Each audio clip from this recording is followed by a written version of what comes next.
Hi, my name is Diane Taylor, and I'm the owner of Taylor Made Publishing. I'm a book publisher, so I get to make books. I love it. I always say that I didn't choose publishing, publishing chose me.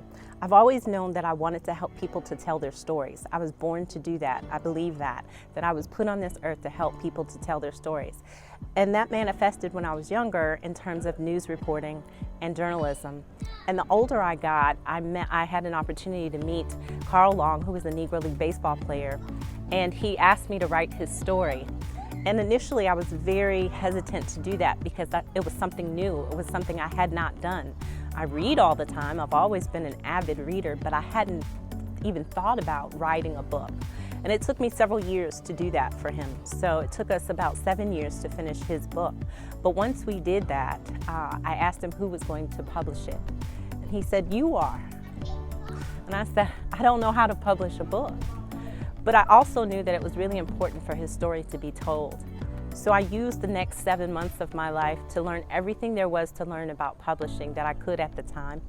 And by the end of that year, I was blessed enough for him to give his book to the President of the United States, which was then the 44th President, Barack Obama. And within 4 months, I had a full-fledged book publishing company. So I'd like to say that it found me. I didn't necessarily find it. But at the same time, I'm still helping people to tell their stories. So it just manifested in a different way. We help usually self-published authors. So that means when it comes to me, normally it is already written, but that's all that someone has done. So I get completed manuscripts and then we edit them. So we have a team of editors that help us to do that. After we've edited the book, then we send it to graphics. And that's when we start working on not just the formatting inside the book, but we also get to help with the publishing of the cover. So we have to do that. So it is not a complicated process, but it's very tedious. There are lots and lots of little parts that have to be done.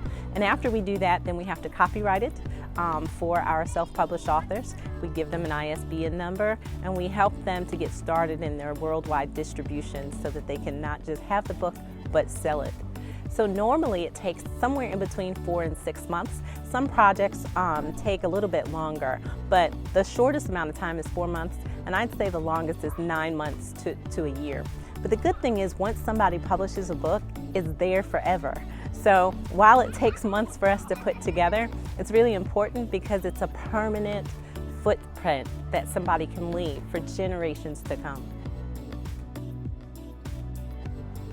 This has been good for me. One of the best things that has come out of the pandemic for me is the opportunity to really kind of slow down. So I think sometimes when you're just in the groove and you're so used to doing, that we sometimes need to stop and take a break and really think about what's our priority and how to do that. And so for me, the last 5 months, I take as a blessing because it almost seems like the world stopped. And busy people were forced to stop. And that gave me a lot of time to reflect, a lot of time to prioritize my family and my children. And it also gave me an opportunity, I think, to remind myself and other people how important it is to always see the glass as half full instead of half empty. So unfortunately, we did have friends that surpassed and died as a result of the pandemic, and we'll never forget that. But I choose to say that it's still forced me and my family to be closer together and to utilize our time wisely and to utilize this time to foster new hobbies. So for me, gardening is something I used to do as a child that I felt like I didn't have time to do, that now I have time to do. So those are some of the positives I think that have come out of the last few months. So it's an interesting story. I'm originally from upstate New York. I moved to Greenville in 2001 to work with Carolina Donor Services. So I was transferring my careers from public relations to health promotion. And I got a great opportunity to move to Greenville and to work with Carolina Donor Services. And that's what I did for 5 years. That's a tough question. I love so much about Greenville, but outside of the weather, I'd have to say the people. I think the people here in Greenville are a hodgepodge of people from all over the place, and it makes for a great, unique opportunity for our community to really get to know one another and to help one another when we need it. The thing that I look forward to most is for Greenville getting to a place where everybody feels welcome and everybody understands the number of good people here. And sometimes I think that gets tainted by a few bad apples, but it's important for us to remember that the more we work together as a community, the better it will be for absolutely everybody.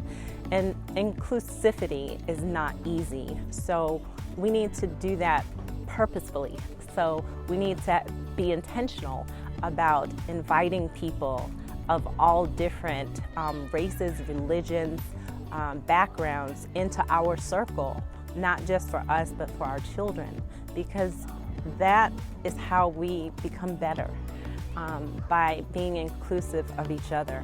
And I just look forward to us utilizing this time, which is very tumultuous, but it has an opportunity to create a bond with like-minded individuals that otherwise may not have connected.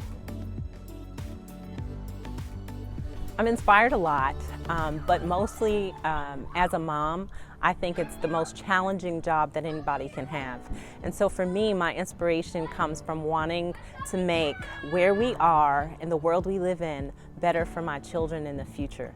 And that's really what gets me up in the morning and keeps me going and volunteering in our community and just trying to make it the best place that it can be for them. So I have a question about Greenville history. It's not that complicated, but yet it's so important. So my question is, who was the first African American mayor of Greenville? It's always a great opportunity when we get to share with one another, and today I've enjoyed sharing with you. So please, thank you for all the time that you have taken to get to know our residents of Greenville. And thank you, Kate, for doing this, because this is a great project.